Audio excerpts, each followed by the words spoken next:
चलिए, नरेशन क्या होता है इसको बहुत ही बढ़िया से आप समझिएगा।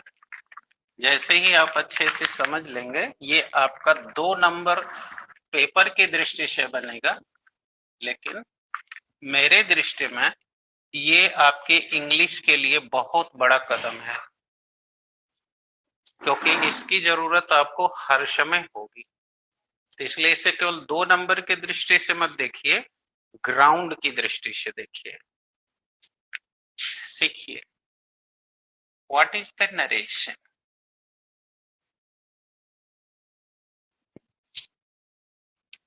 तो पहले आप इसको समझें।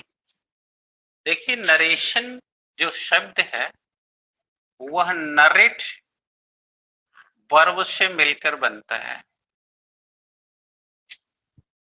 किस वर्ब से? वर्ब मतलब समझते हैं, क्रिया।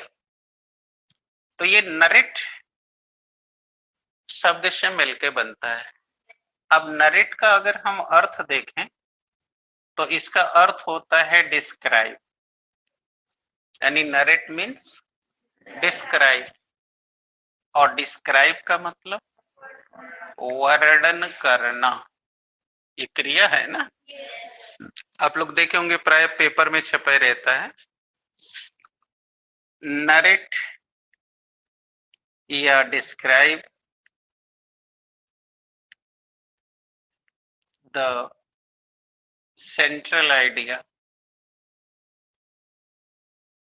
Of mercy. अब इसका क्या मतलब कि नरेट माने वर्णन करो, डिस्क्राइब माने भी किस बात का? सेंट्रल आइडिया ऑफ मर्सी, यानी मर्सी का मुख्य विचार का वर्णन करो। तो मर्सी एक चैप्टर का नाम है जिसके माने दया होता है। जैसे कि यहां उदाहरण दिया गया बात को समझने के लिए, इसी तरह कह दिया narrate the mechanism of heart, narrate the mechanism of heart, यानी हृदय की क्रियाविधि का वर्णन करो। समझ आया?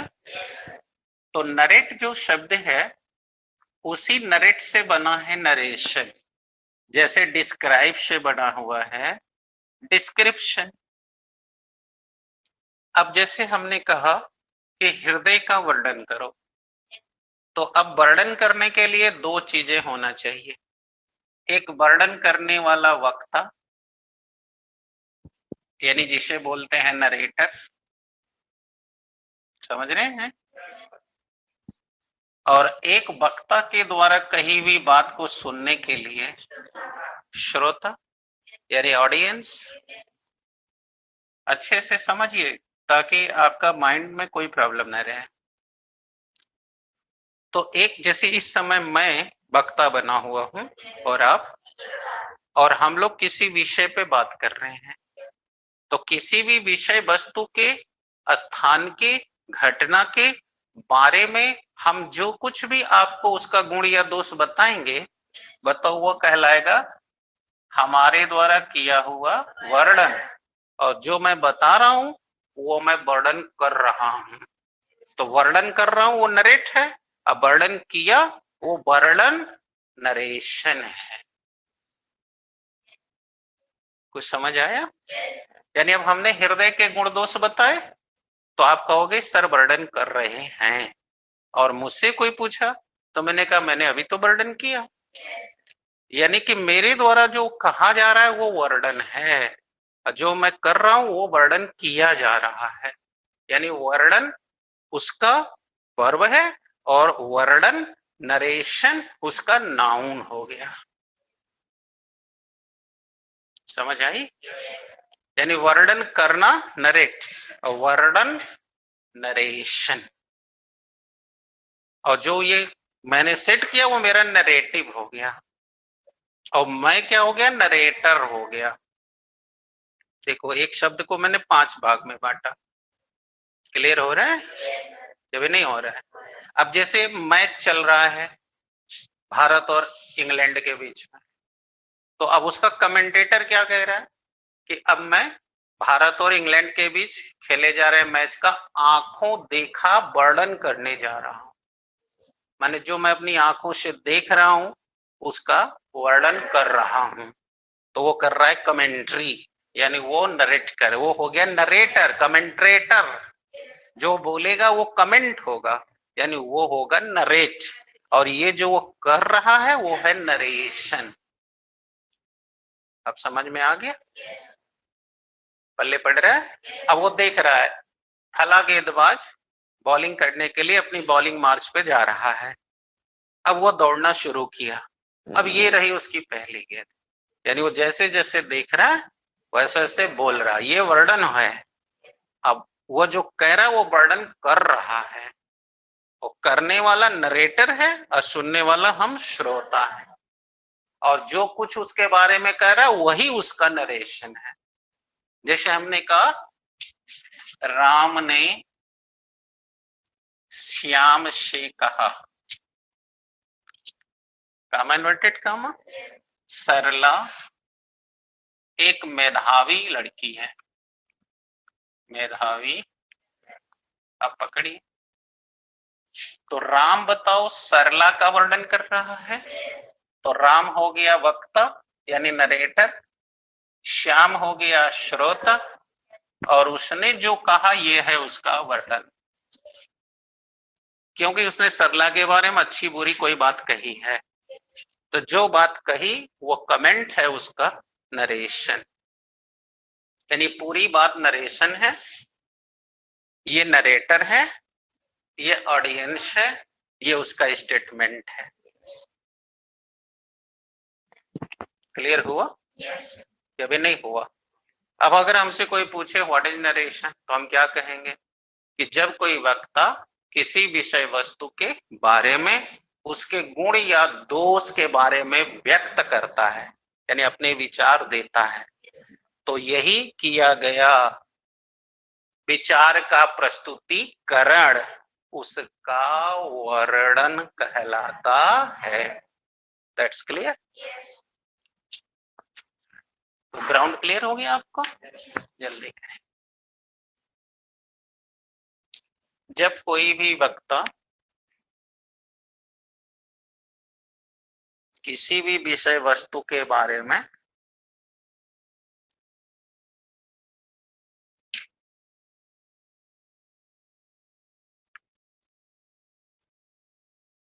किसी भी विषय वस्तु के बारे में उसके गुण या दोष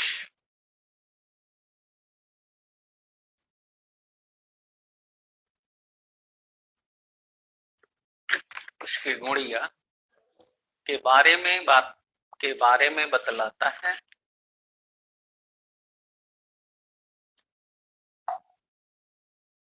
या कहता है, ठीक है, तो यही लिखें उसका वर्णन कहलाता है।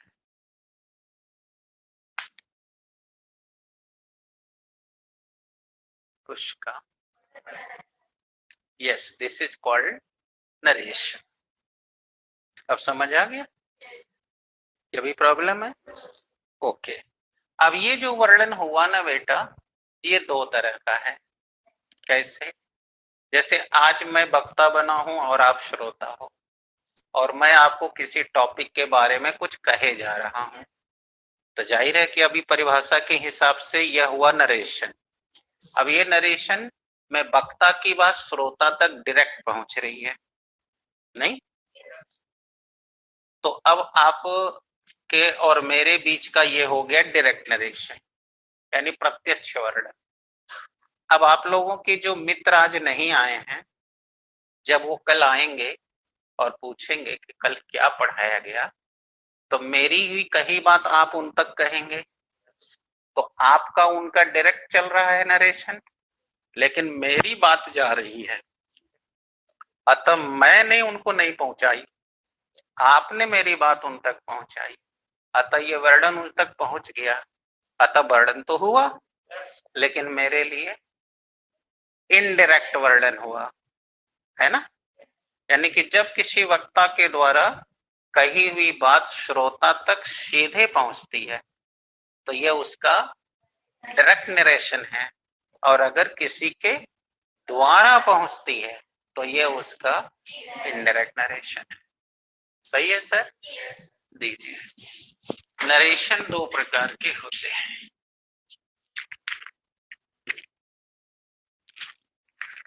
कठिन तो नहीं लग रहा है? स्टेप क्लियर हो रहा है ना? नरेशन दो प्रकार के होते हैं।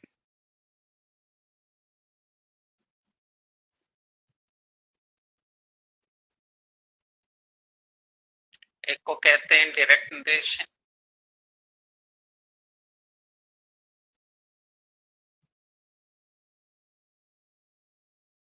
और दूसरे, हाँ, यानी कि एक को कहेंगे प्रत्यक्ष वर्णन, दूसरे को कहेंगे अप्रत्यक्ष वर्णन।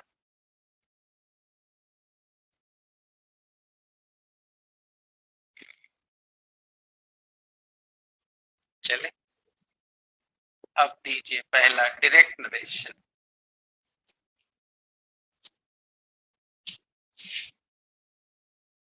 जब वक्ता द्वारा कही हुई बात श्रोता तक सीधे पहुंचती है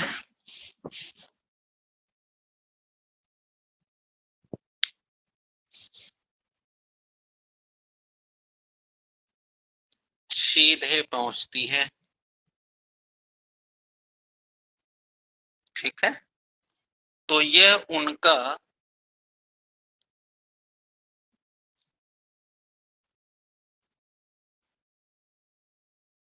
यह डायरेक्ट नरेशन कहलाता है।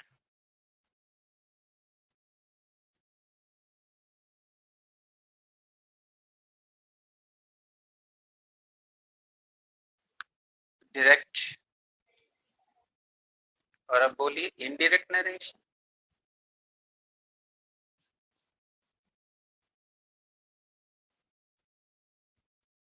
जब किसी वक्ता के द्वारा कही हुई बात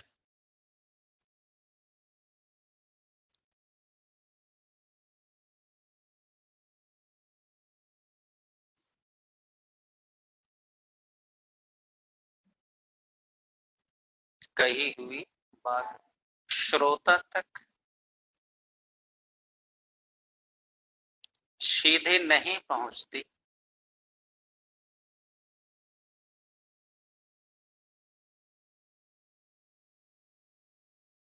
सीधे, बल्कि किसी के द्वारा पहुंचती है।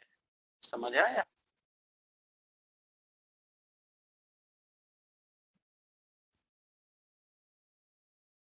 किसी के द्वारा पहुंचती है। जैसे आप कहोगे ना कि सर कल ये बताए, तो अब मेरी बात जा रही है वहां तक, but I am not sending this message directly. लेकिन ये मैं संदेश सीधे नहीं दे रहा हूं, वाया यू, आपके थ्रू जा रही है, तो that's why it is indirect narration. किसी के द्वारा पहुंचती है तो यह उसका अप्रत्यक्ष वर्णन कहलाता है।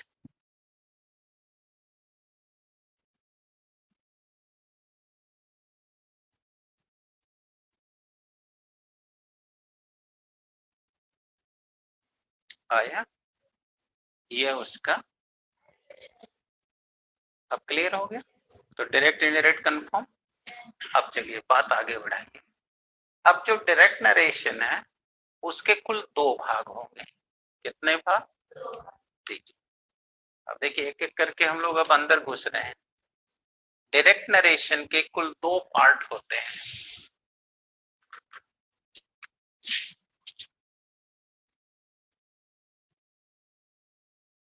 कुल दो पार्ट होते हैं,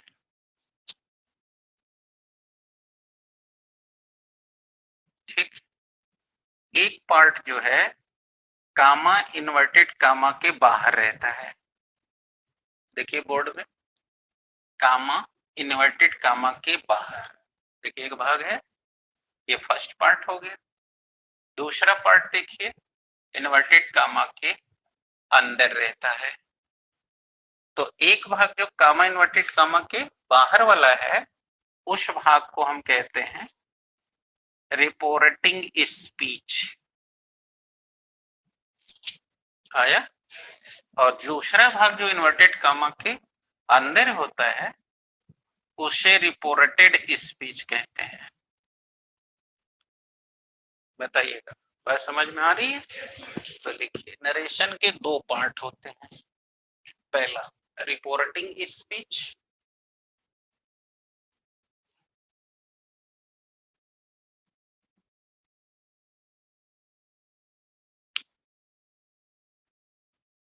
और दूसरा reported speech.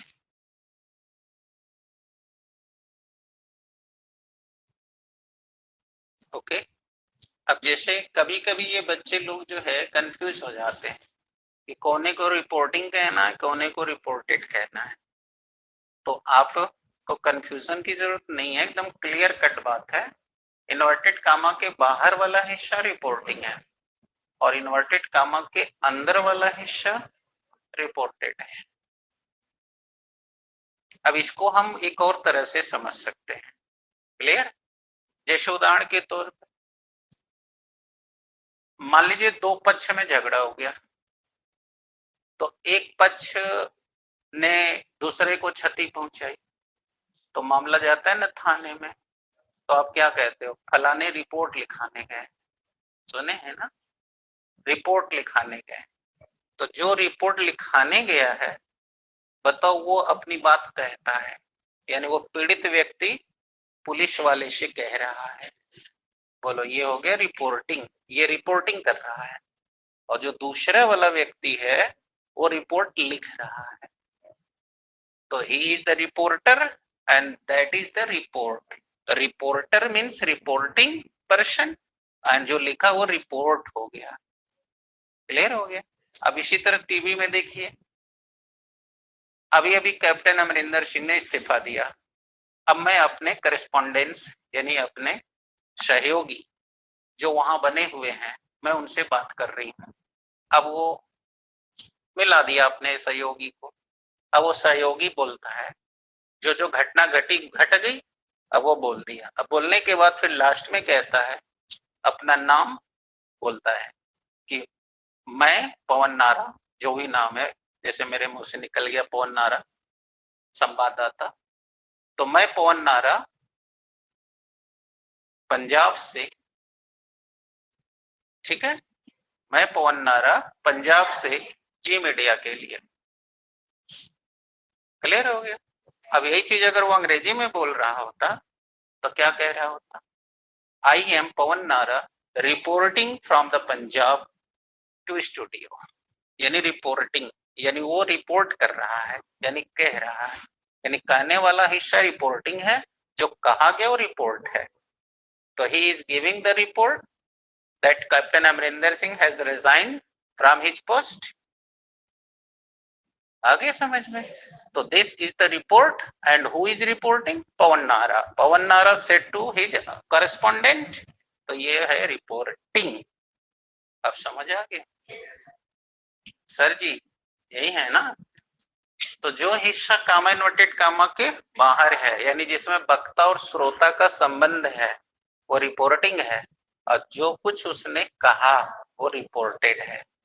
For example, Ram ने श्याम से कहा, तो राम और श्याम का रिलेशन कामा के बाहर है, ये रिपोर्टिंग हिस्सा है। और जो कुछ उसने कहा वो रिपोर्टेड है। समझ आ गई सर? लिख दीजिए रिपोर्टिंग स्पीच, फटाफट चलिए बोले। नरेशन का वह हिस्सा जिसमें वक्ता व श्रोता के बारे में बताया जाता है,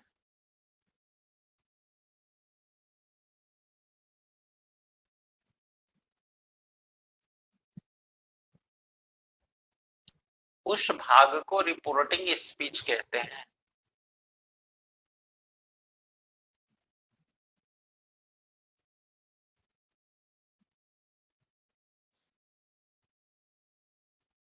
रिपोर्टिंग स्पीच कहते हैं।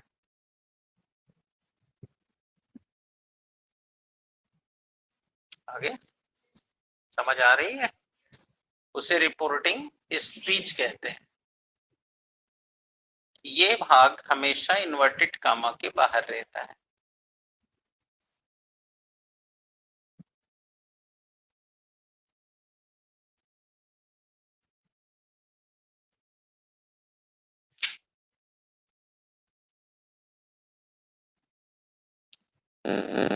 रिपोर्टिंग स्पीच कहते हैं जो एक कामा इन्वर्टेड कामा के बाहर होता है। समझ आ गई? अब आइए, अब जैसे मैंने यहाँ सेंटेंस लिख रखे हैं, Ram said to Shyam, comma inverted comma, Sharla is an intelligent girl। सही है? अब मैं हटा रहा हूं, भूलिएगा, प्रॉब्लम तो नहीं आ रही है। अब आपके हिसाब से ये वाला हिस्सा यहां से यहां तक बोलिए रिपोर्टिंग स्पीच है, शॉर्ट लिख रहा हूं, और यहां से लेके यहां तक का हिस्सा रिपोर्टेड स्पीच है। Sure? This part is reporting speech and that part is reported speech। अब ये क्यों हमने कहा? क्योंकि इसमें वक्ता श्रोता से कह रहा है, तो वक्ता और श्रोता का रिलेशन यहाँ है, ये रिपोर्टिंग लोग हैं, जो कुछ कहा वो रिपोर्ट आया। अब जो रिपोर्टिंग स्पीच है, अब हमें उसके अंदर झांकना चाहिए कि इसमें हमें कौन कौन लोग को खोजना है और किसे किसे समझना है, जब हम डायरेक्ट से इनडायरेक्ट बनाएंगे। क्योंकि अगर ये समझ नहीं बनी तो नियम कुछ भी कहे, लोग समझ ही नहीं पाते क्या कह रहा है। चले अब दीजिए, रिपोर्टिंग स्पीच के कुल 3 भाग हैं।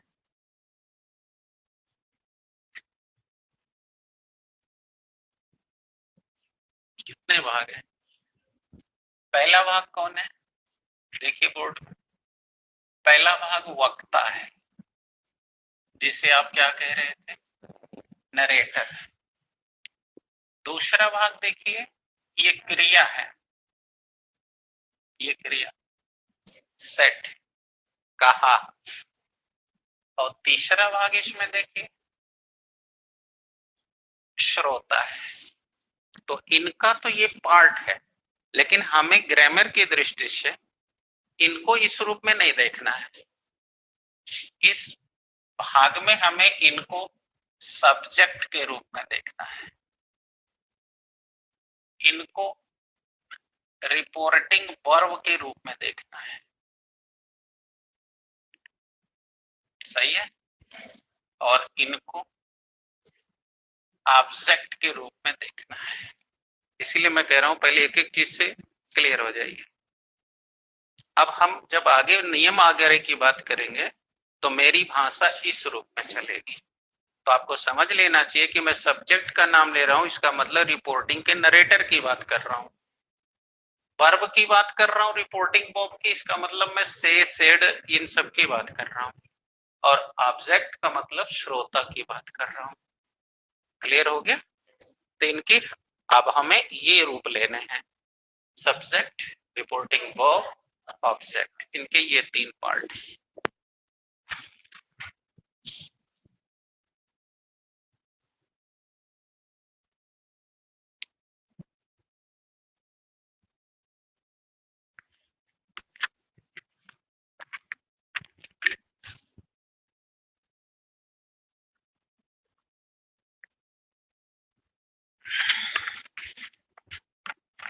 आए समझ में? यानी हमारे इस पार्ट में राम कौन है? सब्जेक्ट, श्याम कौन है? ऑब्जेक्ट, और सेड टू क्या है? Reporting power. क्लियर हुआ? अब दूसरा पार्ट उठाइए, रिपोर्टिंग स्पीच।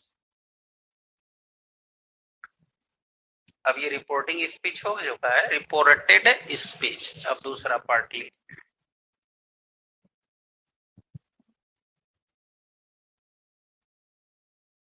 Reported speech. बोलिए कौन है? वक्ता ने श्रोता से जो कुछ कहा वह कथन रिपोर्टेड स्पीच है, और वो लिखा जाएगा अंदर। लिख लीजिए, वक्ता ने श्रोता से जो कुछ कहा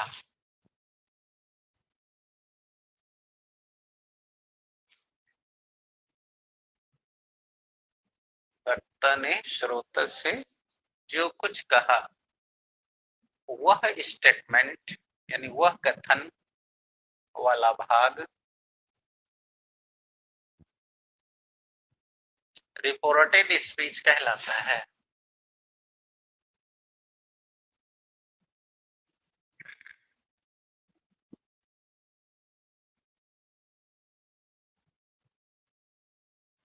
रिपोर्टेड स्पीच कहलाता है। और ये पार्ट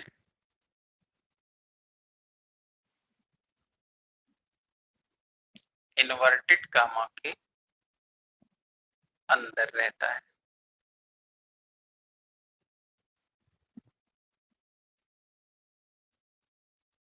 अब सही है, यानी this part is always inside the inverted comma. अब इस पार्ट में आपको पुनः 3 बातों पर नोटिस लेना है, यानी 3 इधर नोटिस लेना है, 3 उस साइड में नोटिस लेना है। आगे, और ये नोटिस किस रूप में लेना है वो भी जान लेना बहुत जरूरी है। तो दीजिए पैर चिन्ह करके। इस भाग में 3 भागों को इस रूप में देखना है।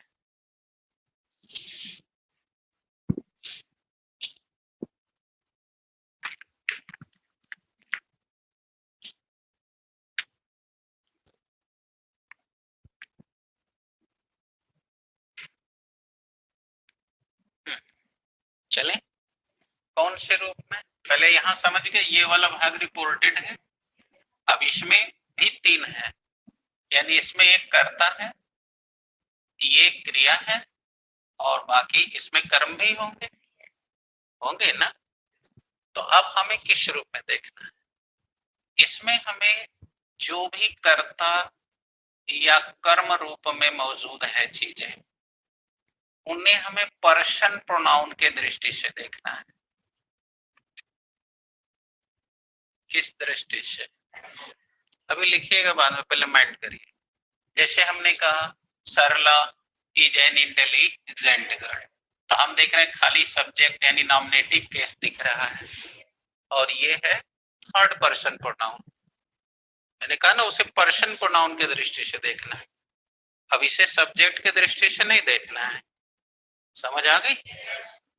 इसी तरह लीजिए, जैसे यहाँ लिखा होता कि Ram said to Shyam I am doing my business, I am doing my business, inverted comma close.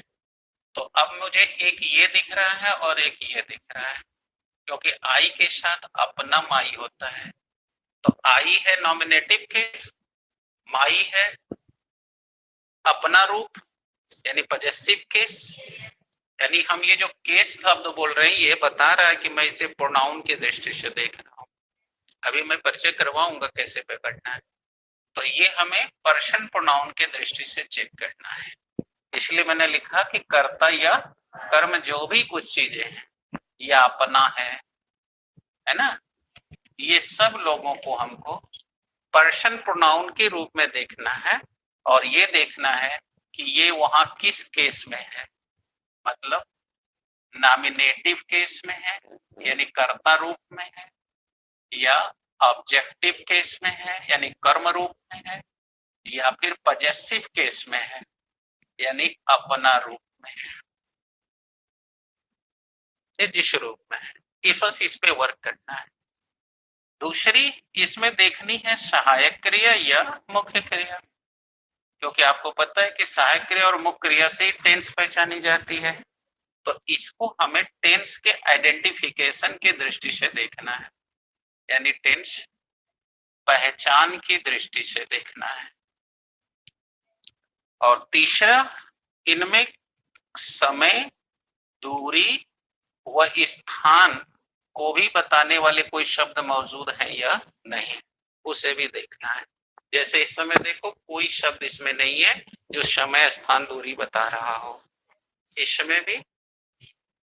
लेकिन अगर यही होता कि आई am doing my business here, तो आप देखो ये स्थान बता रहा है ना, हियर, यहां क्या बता रहा है, स्थान।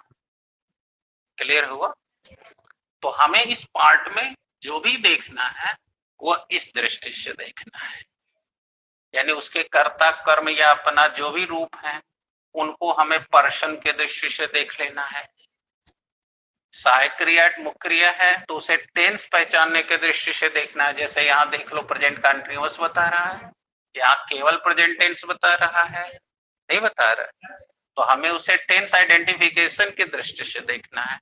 और तीसरा, समय, स्थान, दूरी को देखना है, क्या कोई ऐसे शब्द हैं जो समय, दूरी या स्थान भी बता रहे हैं, तो इस दृष्टि से देख लेना है। अभी बनाना कैसे ये नहीं बताया मैंने, यानी कि इधर देखना है तो इधर देखना है कि वो सब्जेक्ट के दृष्टि से, रिपोर्टिंग वर्ब और ऑब्जेक्ट के दृष्टि से, और इधर पर्सन प्रोनाउन की दृष्टि से, टेंस की दृष्टि से, समय, स्थान, दूरी के दृष्टि से देखना है।